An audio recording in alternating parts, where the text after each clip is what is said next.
우리가 이 믿음의 가치, 이것은 사람에게서 발견되기 때문이 아니라 오직 하나님의 은총 그 자체로부터 주어지는 것이기 때문에 우리가 믿음의 가치를 얘기를 하는 거예요.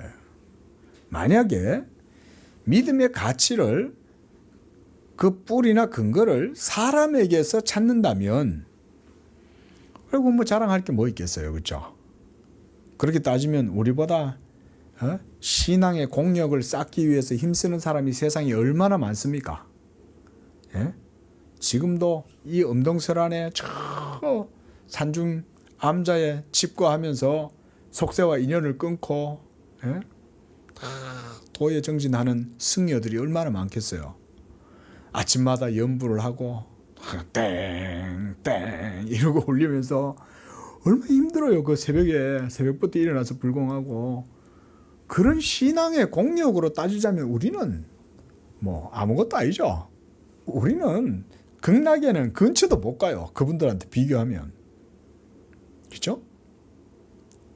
그러나 믿음이라고 하는 것이 그렇게 사람의 어떤 종교적인 의지, 어떤 도덕적 열정, 감정, 또 의지 이런 것에서 나오는 것이 아니라 오로지 하나님의 은총 그 자체에서부터 나오는 것이라는 것을 우리 성도님들이 이 말씀을 통해서 배워야 돼요. 믿음이란 무엇인가? 왜 이 주제를 가지고 이렇게 하겠어요? 여러분들의 믿음이 뭐냐 이거를 밝히기 위해서죠. 여러분들이 예수님을 믿는다면 그 예수 믿음이 뭐냐?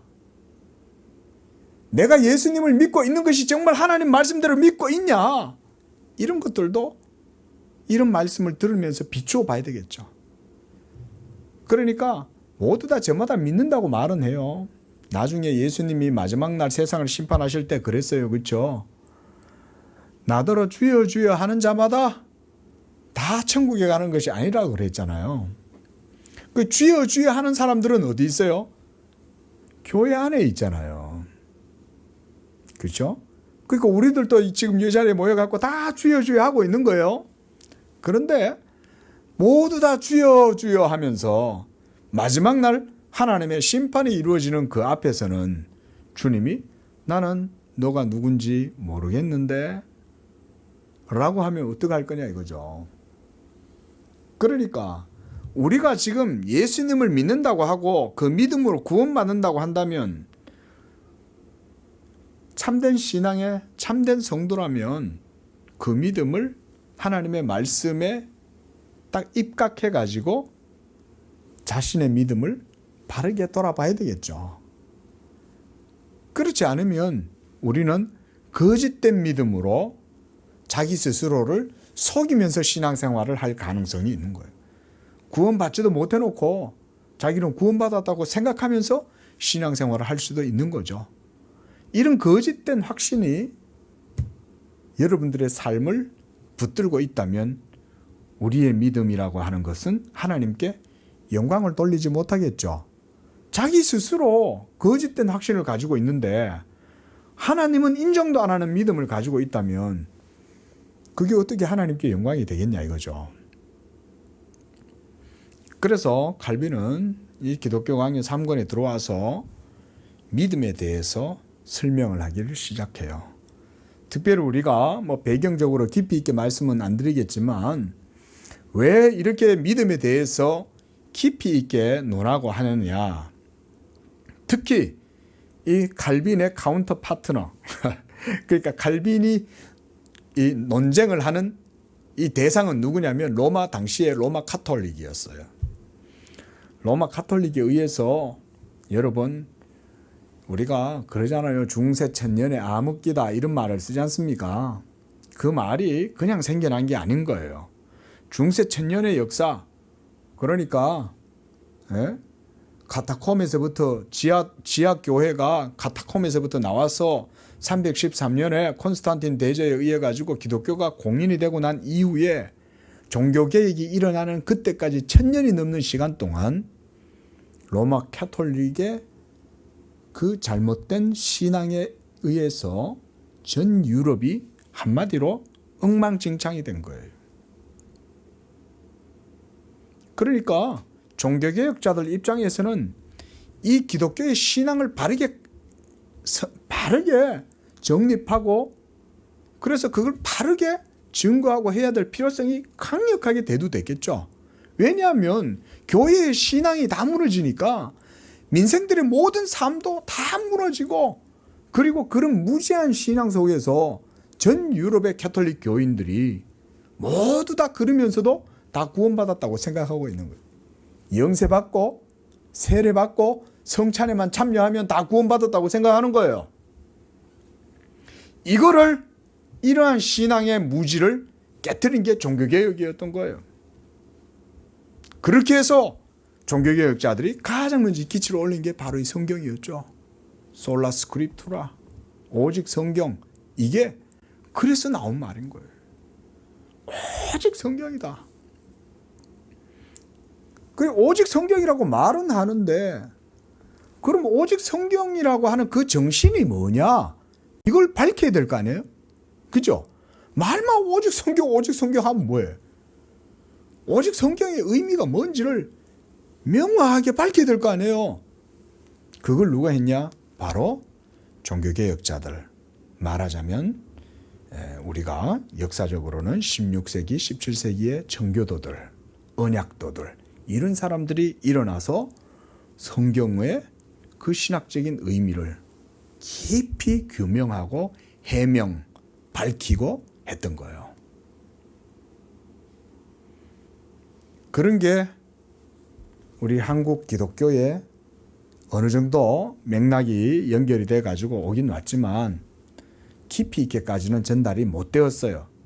저도 그래서 어릴 적에 말하자면 합동 교단에서 보수신앙 안에서 장로님 가정에서 저도 자랐지만 목사가 되고 나서 나중에서야 겨우겨우 하나님의 말씀에 대한 신앙을 찾아가고 배워가기 시작했던 거예요.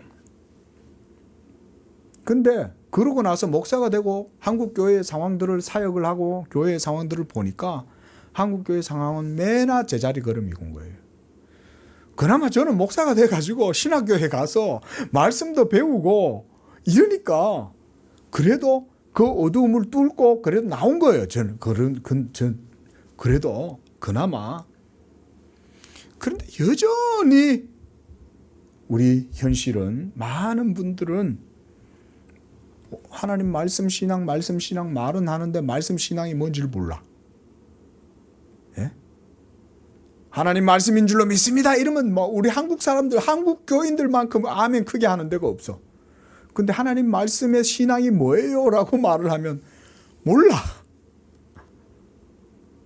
제가 이런 것들을, 이런 폐단을 나름대로 저도 목사를 하면서 현장에서 많이 느꼈기 때문에 이렇게 기독교 강요를 가지고 하는 거예요. 우리 성도들 몇 명 없는데도. 예?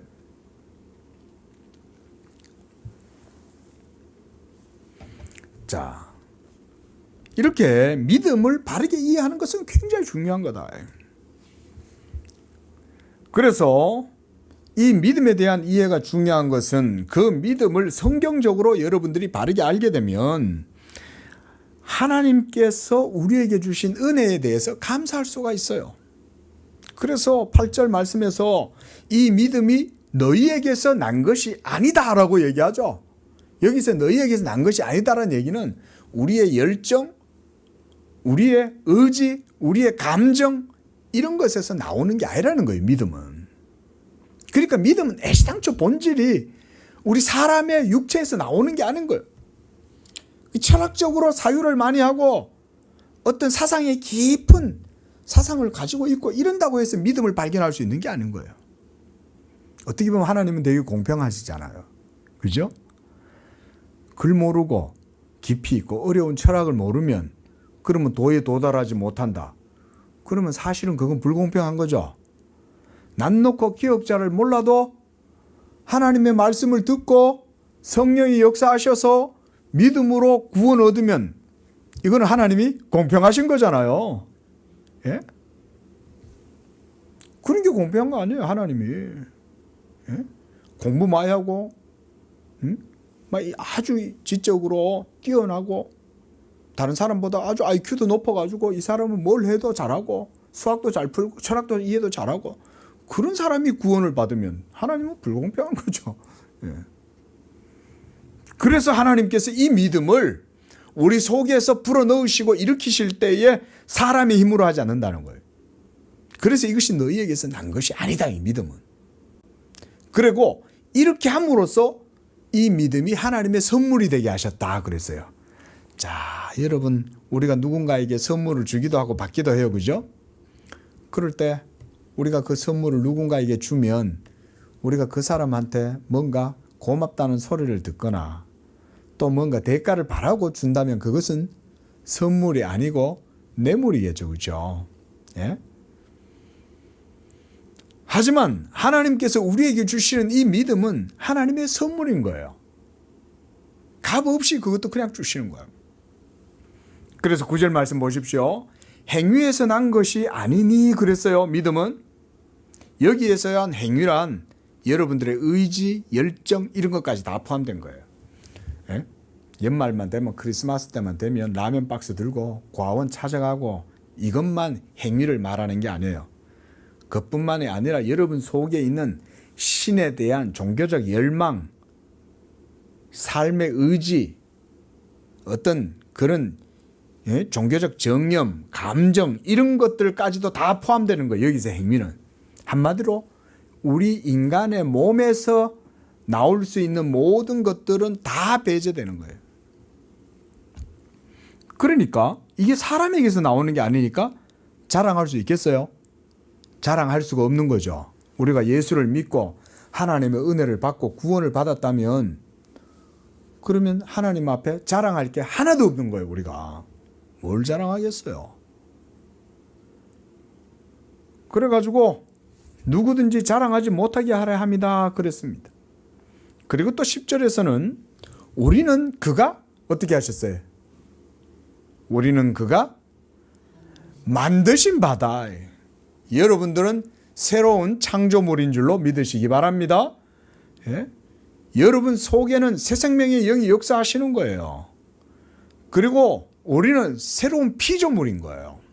새로운 피조물. 하나님의 창조의 새 창조의 역사가 여러분 가운데 이루어지게 될 때 진리의 방식으로 이 일이 이루어지는 거예요. 자, 그러니까 우리가 진리의 방식에 대해서 배울 필요가 있겠어요? 없겠어요? 아니, 대답해 봐요. 배워야죠.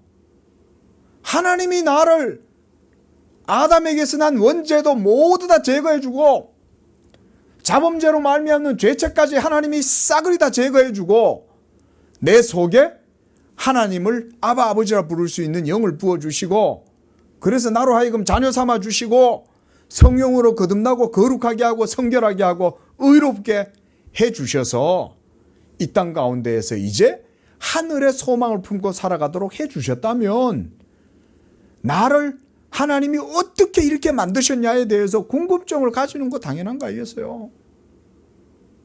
어떻게 해서 내가 생겨났을까? 어떻게 해서 내가 지금 이와 같이 하나님의 자녀가 되었을까? 내가 어떻게 해서 믿음으로 하나님 앞에 의롭게 되고 성령을 선물로 받았는가? 어때요? 맞는 말씀이죠.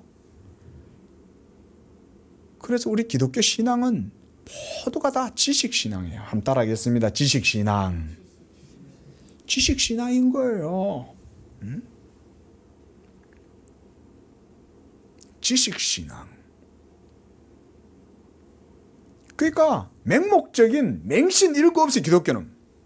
그 무지의 신앙이라는 거는 용납될 수가 없어요. 기독교는. 그래서 하나님이 이 구약의 이스라엘 백성들에게도 율법을 주신 이유는 뭐냐면 하나님을 알고 믿어라 이 말인 거예요. 한마디로 말하면 율법을 주신 이유는 하나님을 알고 하나님을 바로 믿어 이 말인 거예요. 율법이 없으면 어떻게 하겠어요? 율법이 있어도 하나님을 바르게 안 믿는데 율법이 없었으면 한마디로 말하면 뭐 오합지졸 중구난방 지멋대로 지 믿고 싶은 대로 믿는 거지. 그래서 그 사사시대 때 어땠어요? 예? 사사시대 때 다 자기 보기에 좋은 대로, 자기 생각에 좋은 대로 믿었다는 거예요. 하나님의 율법이 있음에도 불구하고 그들은 그런 삶을 살았던 거예요. 율법이 있었잖아요. 사사시대 때 율법이 없었습니까? 그럼에도 그들은 그런 잘못된 신앙의 삶을 사는 거죠. 그래서 오늘날도 우리가 신앙 그러면 무조건 하나님의 말씀, 솔라 스크립투라, 하나님의 말씀. 그리고 하나님의 말씀도 그냥 말로만 그냥 우리가 구호로 외쳐서는 안 돼. 구호로 그쳐서는 안 돼. 왜 하나님의 말씀인지 집요하게 파고 들어가야 돼. 예? 우리 권사님도 연로하시다고 그런 거 안 하면 안 돼. 연로하실수록 하나님의 말씀에 더 깊이 배우려고 애를 써야 돼. 그러면 치매도 예방돼. 예? 정말입니다. 왜냐하면 여러분들의 영혼이 하나님의 진리잖아요. 이게 진리잖아요. 이게 어디 뭐 무슨 동네 약국에서 파는 약 매뉴얼이 아니잖아요. 이게 하나님의 진리이기 때문에 이 말씀의 체계가 그런 거구나, 개념이 그런 거구나 하려고 하면 이 진리를 깊이 답습하고 체계적으로 이해를 하려고 하면 어떻게 되겠어요? 우리 영혼이 반짝반짝반짝반짝 생동감이 돌고 빛이 나면 여러분들의 내 세포도 같이 막 이렇게 믿음의 은혜 가운데서 이게 뭔가 아주 복된 일이 일어나지 않겠어요? 그래서 지식이 있는 신앙인은 육체도 건전해질 수 있습니다. 저는 그렇게 생각해요. 하나님이 또 건강도 주신다. 할렐루야. 그러니까 우리 집사님도 신앙생활 하실 때 그저 교회 나오는 것 정도로 신앙생활 하신다고 하면 안 됩니다. 교회 나오는 거야 당연하지만은 교회 나왔으면 그때부터는 뭘 해야 되겠어요? 하나님의 말씀을 깊이 있고 체계적으로 배우려고 애를 써야 돼. 제가 지난주에도 강조도 드렸지만 우리 양재교회 성도님들은 목사가 앞에서 성경을 다 이렇게 강론을 하면 그 강론하는 내용들의 문장을 여러분들이 하나하나 다 이렇게 놓치지 않으려고 애를 쓰세요. 그래서 남상수 목사가 저 설명하려고 하는 의미하는 바가 뭐냐? 이거를 배우려고 애를 쓰세요. 그냥 요 한 4, 50분 앉아가지고 그냥 시간 딱 지난다고 그 끝이 아닙니다. 그러나 그 말에 여러분들이 주의를 기울이는 순간 그게 진짜 예배가 되는 거예요. 여러분 하나님 앞에 우리가 진짜 예배 드리는 게 참된 예배 드리는 게 어려운 거 아닙니다. 하나님 말씀에 관심 가지고 작은 토시 하나도 안 놓치고 그런 거구나. 믿음이라는 게 우리한테 나오는 게 아닌 거구나. 이전에는 내가 열심히 믿으면 그게 믿음인 줄 알았는데 그게 아니네. 그런 것들을 우리가 배워나가는 거죠. 그렇게 하면 우리가 성경적으로 믿음을 바르게 알게 되고 그리고 하나님께 대한 온전한 감사와 찬양과 영광을 그때서야 바르게 드릴 수 있는 거예요.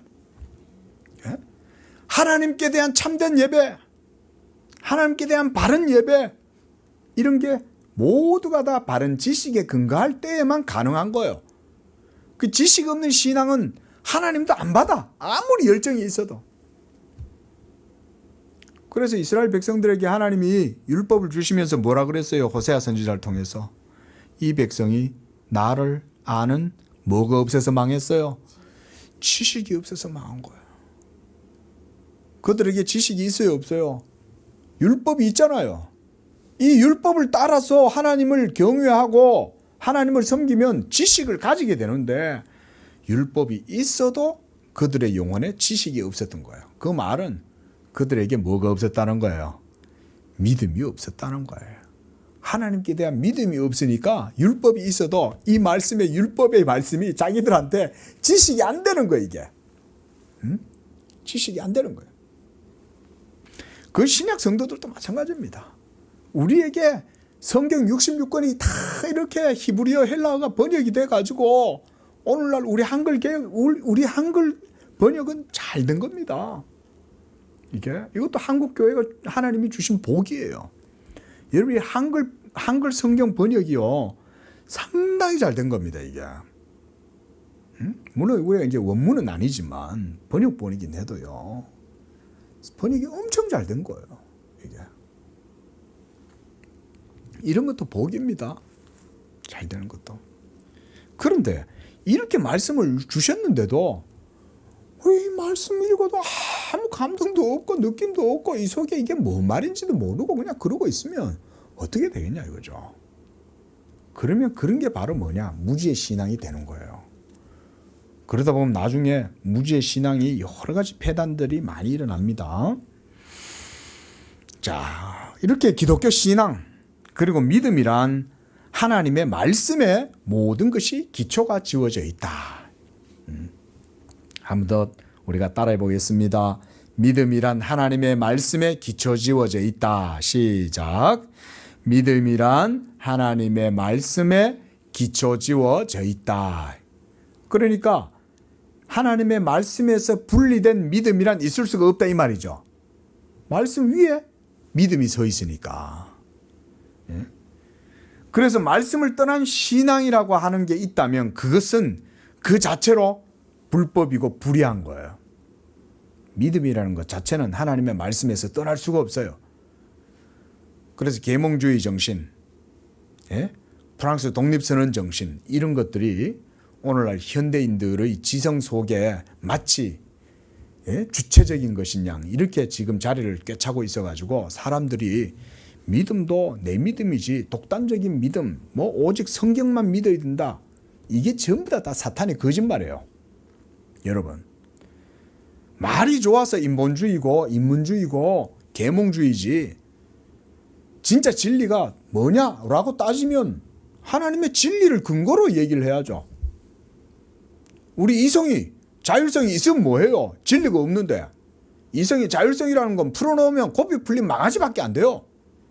그 다 지 마음대로 지 믿고 싶은 대로 믿는 거죠. 자기 보기 좋은 대로 그냥 믿더라. 다 그럴 수밖에 없는 거죠. 그러나 하나님께 대한 믿음은 오직 하나님의 계시의 신앙에 달려 있잖아요. 믿으시기 바랍니다. 우리가 하나님을 믿을 때 하나님을 우리가 이곳에서 예배할 때도 하나님께 영광을 어떻게 돌리냐? 하나님의 말씀에 따라서 듣고 믿을 때 거기에 예배가 진짜 이루어져요. 그러니까 목사가 먼저 말씀을 잘 전해야 되겠죠. 그죠? 바르게 전해야 되네. 바르게. 목사가 하나님의 말씀에 이까지서 바르게 잘 전하면 그 다음에 우리 성도님들이 또 그 말씀을 듣고자 하는 간절한 소망이 있어야 되겠죠. 갈급함, 두드리라, 찾으라, 구하라 이런 마음으로 하나님 말씀을 듣고자 하면 목사가 전하고 성도들이 들으면 거기에 하나님께 대한 바른 믿음이 일어나므로 그래서 그 예배가 하나님께 영광이 되는 거예요. 그래서 어떻게 보면 우리가 기독교 신앙은 원래도 우리가 이제 예배에 대해서 표를 얘기를 정해놨는데 예배라는 거는요 하나님의 말씀에 대한 우리의 참된 믿음이 설 때에 진짜 예배가 성립이 돼요.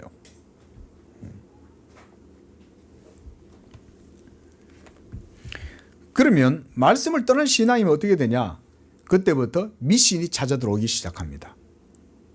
이제 이런 얘기 들으면 이제 이게 말씀 떠난 신앙은 아주 우리의 삶에 직접적인 상관성이 있구나 이거 알 수 있겠죠. 여러분 또 하나 말씀의 지식을 여러분들이 바르게 배우면 여러분들의 삶에 이미 자리 잡고 있는 미신들이나 그런 미신적인 두려움들 이런 것들이 제거되기 시작합니다. 그래서 담대함이 생깁니다. 이전에는 예수 믿는다고 해도 지식이 없으니까 온갖 무지 속에 막 우리의 영혼이 다 휩싸여 있어. 겉으로 보기 멀쩡해. 후대는 멀쩡해. 바깥으로 보면 뭐 얼마나 고급스러워 보이고 지적으로 보이고 화려해 보이고 또 신앙의 열정도 있고 막 얼굴에 막 심지어 막 이게 신앙의 홍조빛까지 띄어가지고 열정도 있는 것 같아. 그런데 그 영혼은 하나님의 지식이 없으니까 텅텅 비어 있는 거예요. 그러니까 뭘 하나 하려고 그래도 그 사람 마음속에는 항상 미신이 사로잡고 있으니까 복음의 담대함이라는 게 없어. 두려움이 있으니까. 자유함이 없어. 그러면 도덕적 탁월함이 안 나타나겠죠. 뭔가 행동을 하려고 하면 항상 어딘가 걸리는 거지. 두려우니까. 예? 뭘 하나 하려고 그래도 자유함이 없으니까 늘 불확실함과 불확신 속에서 의심 속에서 이렇게 행동을 하면 우리가 머뭇머뭇거리잖아요. 그러나 복음의 빛 안에 있고 하나님의 말씀의 지식에 의해서 그 영혼이 영적 지성이 깨어 있으면 복음의 담대함이 생깁니다. 미신적 두려움이 다 사라집니다. 그러니까 마음의 평안이 먼저 찾아와요. 마음의 평안이 찾아오니까 넉넉해지고 그 다음에 뭘 해도 확신 있게 담대하게 하는 거예요. 예? 제가 어릴 적에 제가 아직도 잊혀지지 않는 게 제가 안동에서 고등학교를 다녔어요. 그 안동이 안동댐에 올라가다 보면 큰 이 아주 오래된 고목나무가 있습니다. 이 둘레가 제가 지금 아름드리를 벌써 이러면 한 3번은 해야 돼요. 이 정도로 커요, 그게. 근데 이게 안동댐, 박정희 대통령이 옛날에 그 안동댐을 만들었잖아요. 그러면 이제 그 이렇게 올라가다 보면 그 도로 중앙에 딱 이게 나무가 버티고 있어. 그 제가 안동에를 이제 고등학교를 그걸로 이제 나갔는데 들리는 얘기가 사람들이 그 나무를 못 빼는 거야. 왜 못 뺄게요? 미신적인 두려움 때문에 못 빼는 거예요. 그걸 빼면 죽는다는 거예요. 그래서 사람들이 전부 다 그게 두려워가지고 그 나무에 손도 못 대는 거야. 그리고 도로도 옆으로 이렇게 해가지고. 지금은 어떻게 됐는지 모르겠어요. 지금은 한번 이제 다음에 기회 있을 때 한번 안동 지나가다가 한번 들러봐야지. 예? 사람이 다 그런 거 아니에요? 아무리 뭐 산업화되고 현대화되고 기계화가 되고 뭐 21세기가 되면 뭐해? 전부 다 무지 속에서 영적으로 무지하니까 그런 미신에 사로잡혀갖고 예? 그 나무 하나도 못 빼는 거지. 그 제가 그때 그랬어요. 고등학교 때. 예. 에이씨, 나한테 전기톱만 다 내가 가서 자를게. 그래도 이게 어린아이라도 내가 약간 좀 객기를 부리는 거죠. 그때는. 그거 미신적인 거라는 걸 아는 거죠. 저는 어려서부터 이게 그래도 신앙생활을 배웠기 때문에 말씀을 배웠으니까. 예? 벌써 그 무지라는 게 그렇게 사람들의 마음을 사로잡고 있다는 걸 아는 거죠. 나한테 톱 주면 내가 그거 가져와서 탁탁 비워낼게. 배면 또 뭐 하기서 수고비라도 주겠지 이 생각하고. 예? 나 그거 알바할게. 예? 나한테 그거 해줘. 여러분 사람의 마음에 뭐가 문제입니까? 예? 마음이 문제잖아요. 우리 건우가 아직도 어려서 밤에 불 끄고 잠을 잘 못 자요. 불 끄고 무섭다는 거예요. 근데 우리 어른들은 아무렇지 않잖아요. 그죠? 그 차이가 뭡니까? 아무렇지 않다는 거 아는 거죠. 그렇죠? 경험적으로 우리는 아는 거죠. 여러분 우리 영혼의 지식도 마찬가지입니다. 하나님의 말씀이 여러분 속에 있으면 그것으로 인해서 우리의 영혼이 깨어나게 됩니다. 계몽주의 때문에 저는 사람들의 마음에 지성의 빛이 깨어졌다. 저는 그거보다는 종교개혁이 있었기 때문이라고 생각을 합니다. 종교개혁 때문에 성경도 번역이 돼가지고 그죠? 인쇄술이 그때 막 인쇄술이 발전이 돼가지고 이 글이 많은 사람들한테 이제 읽혀지기 시작하고 그랬잖아요. 그 글을 읽으면 지식이 생기잖아요. 그러니까 그런 미신들이라든가 이런 것들이 다 타파가 되는 거예요. 그게. 자, 여러분 우리에게 주신 하나님의 말씀이라는 것이 뭡니까? 우리에게 주신 하나님의 말씀이라는 것은 바로 그렇죠. 성경이죠. 그럼 이 성경이 왜 하나님의 말씀이에요? 성경 속에 기록되어져 있는 예수 그리스도의 복음이 바로 하나님의 말씀이죠. 성경 66권 전체가 다 예수 그리스도가 주인공이잖아요. 그렇죠? 그러니까 성경 모든 내용, 율법도 복음을 얘기하는 거고 복음도 예수 그리스도에 대해서 얘기하는 거죠. 그래서 우리가 하나님의 말씀이다라고 말을 할 때는 바로 예수 그리스도의 복음이 하나님의 말씀이에요. 이것도 중요한 개념입니다. 하나님의 말씀 그러면 좀 여러분 뭐 할 수 있어요? 그냥 성경이 하나님 말씀이지 뭐. 그럼 성경이 왜 하나님의 말씀이냐? 라고 물으면 또 대답을 해야 돼요. 근데 거기까지는 개념이 형성이 안 돼 있으면 왜 성경이 하나님 말씀이지? 그냥 뭐 하나님이 기록했으니까 말씀이겠지. 이래 정도로 이해하면 안 된다 이거예요.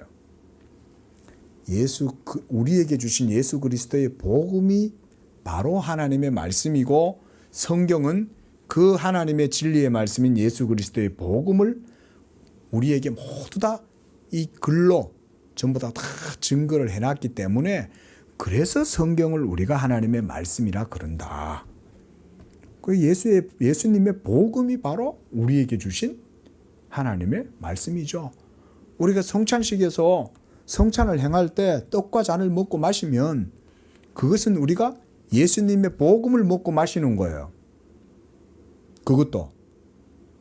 그래서 이 복음의 말씀을 성찬식을 통해 가지고 먹고 마실 때에 그게 그러면 우리에게 어떻게 하나님의 말씀이 돼요?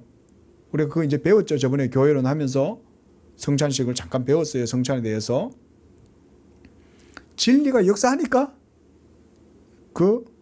우리가 성찬을 행할 때 그 떡과 잔이 단순한 어떤 상징적인 그런 물질로만 있는 게 아니라 성령의 역사를 통해서 믿음으로 복음을 듣고 행하면 성령의 역사를 통해서 우리 속에 이 떡과 잔이 우리 영혼 속에 실제적인 은혜를 주시는 거다.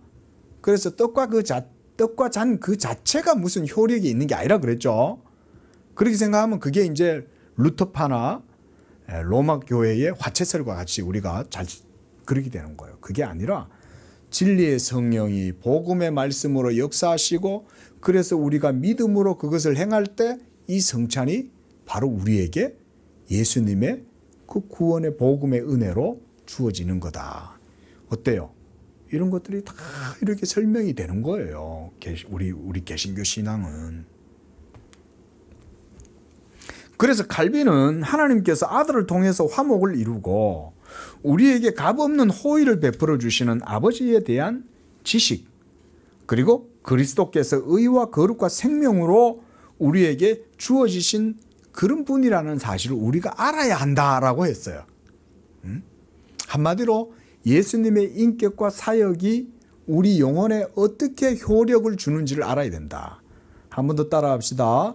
예수님의 인격과 예수님의 사역이 우리의 영혼에 어떻게 효력을 미치는지 알아야 한다. 이게 지식신앙이죠.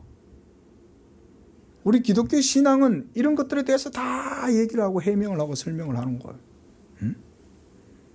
그래서 지식이란 것은 단순하게 감정에 호소하거나 또는 무지의 신앙, 그리고 우리가 지난주에 봤듯이 로마 가톨릭 교회의 신앙의 풍조처럼 무슨 교회가 규정해 주는 것은 따지지도 말고 묻지도 마, 그냥 믿어, 이런 신앙은 없다 이거예요.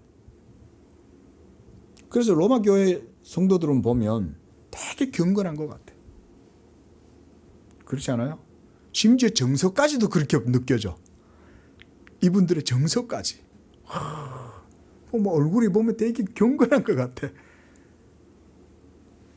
근데 왜 하나님의 진리에 대해서는 관심을 안 가지냐 이거죠.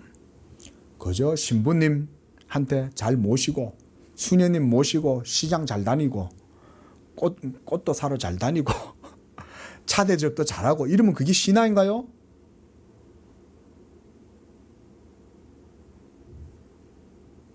신앙이란 그런 게 아닌 거예요.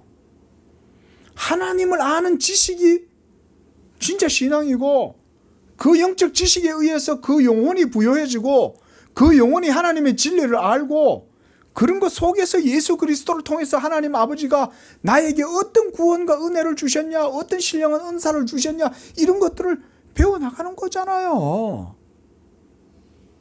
근데 교회가 교황님이 와가지고 한번 딱 이렇게 입 맞춰주고 그러면 막 아주 미친 듯이 야단인 거예요. 그냥 교황님이 내 손에 입을 맞춰주셨다 이러면 그게 신앙이냐 이거예요. 얼마나 잘못된 신앙이에요. 그런데 어때요? 이런 설교를 로마 교회에 다니는 분들, 천주교에 다니는 분들이 들으면 기분 나빠하실지 모르겠습니다만은 생각을 해보시라 이거예요. 교황도 우리하고 똑같은 사람인데 그 사람이 내 손등에 입 맞춰주는 게 그렇게 대단한 거예요? 근데 막 그러니까 세상은 그런 거 지식이 없으니까 교황이 한국 땅에 와가지고 비행기에 내리자마자 딱 저 인천공항에서 한국 땅에 딱 입을 맞춰요. 그러면 한국 땅이 복 받습니까? 그것 때문에 사람들이 복 받는다고 생각을 하지만 그것 때문에 복 받는 건 아닌 거예요. 그러니까 전부 다 미신을 가장한 경건이죠. 아니, 경건을 가장한 미신이죠. 그게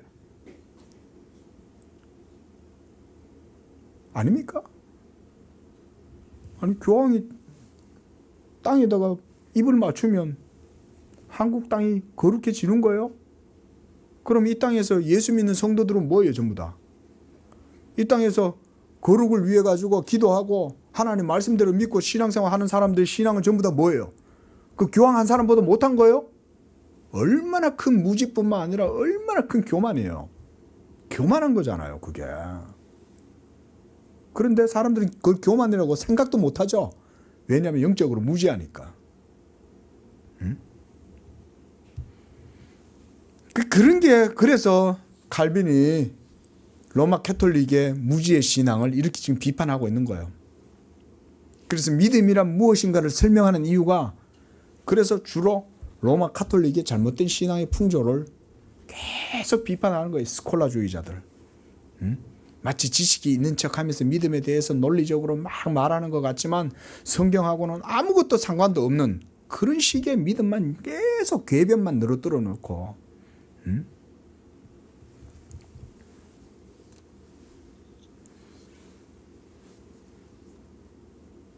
그래서 성도는 자신이 믿는 바를 분명하게 인지하고 고백할 수 있어야 돼요. 우리 집사님, 권사님, 우리 성도님들 여러분들이 믿는 거 뭔지 분명히 해야 돼요. 그래서 우리는 reasonable pace인 거예요. reasonable pace. 이거 뭐 번역을 하면 합리적인 신앙이다. 예? 합리적이라는 것은 이성의 합리성을 얘기하는 게 아니라 하나님의 말씀의 정합성에 따르는 신앙이다 이 말이죠. 그게.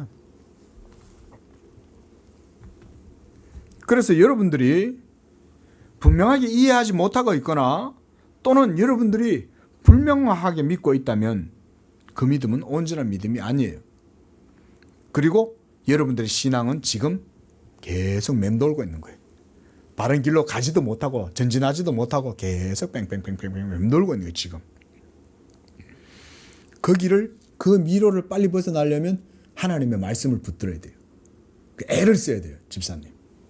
네? 원사님. 말씀을 배우려고 애를 써야 돼요. 하나님의 말씀 배워야 되겠다. 내가 아직 아니야. 죽는 날까지 하나님 말씀 배우려고 애쓸 거야. 이제는 권사님도 성경을 읽으시더라도 그냥 읽으려고 이렇게 읽는 것만으로 만족하시면 안 돼요. 연세가 들어가면 들어갈수록 이게 뭐지? 그리스도 밖에 있었고 그리스도 밖이라는 게 뭐지? 다 질문을 계속 해야 돼. 그래가지고 우리 성도님들은 웬만하면 양재교회 성도님들은 다 이 메모 성경을 사요. 메모 성경. 이 보면 이처럼 옆에 여백이 있죠. 여백 성경이라고도 해요. 이런 거 아예 사세요. 사갖고 성경을 보시다가 궁금한 게 있으면 옆에다 적으세요. 예? 적으셔놓고 그걸 고민을 해.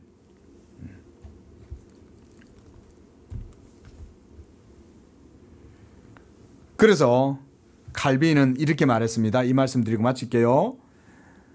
우리의 의가 자리하고 있는 신적 선하심에 대한 명확한 인식이 요구된다. 명확한 인식이 요구된다는 거예요. 인식이라는 거는 어떤 대상이 있고 그 대상을 인식한다 이 말이잖아요. 그 대상이 뭘까요? 그 대상이 뭘까요? 우리가 그 대상이 바로 뭐예요? 하나님의 말씀이 우리의 대상이잖아요. 그리고 우리가 그 말씀을 어떻게 알아요? 무엇으로 알아요?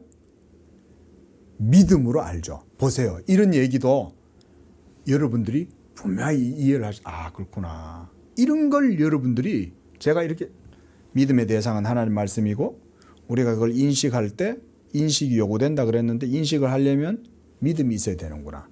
믿음으로 인식하는 거구나. 이런 게 이제 말하자면 우리가 교리적인 이해죠. 이런 것을 여러분들이 말씀들을 특별히 기독교 강요 강세를 할 때는 여러분들이 더 이런 거를 배우려고 애를 쓰시면 됩니다. 자, 오늘 그래서 말이 뭐 서설이 좀 많이 길어서 그런데 이렇게 우리가 지식의 신앙이다. 이것을 추구할 때 하나님도 알게 되고 또 이 지식의 신앙이 여러분 속에 쌓이면 성화가 이루어집니다. 이게 중요합니다. 성화의 원리도 지식 없이는 이루어지지 않아요. 그래서 하나님을 아는 것만큼 신앙이 자라는 거예요. 그래서 그 지식이 그만큼 되면 생각도 커지고 믿음도 자라게 돼요. 그래서 우리 양재교회 성도님들은 이 2022년도 하나님을 아는 지식 안에서 자라감으로 성화가 되고 그래서 여러분들의 경건도 더 깊어지고 그래서 하나님을 기쁘시게 하는 그런 복된 신앙이 우리가 다 되시기를 축원을 드립니다. 기도하겠습니다.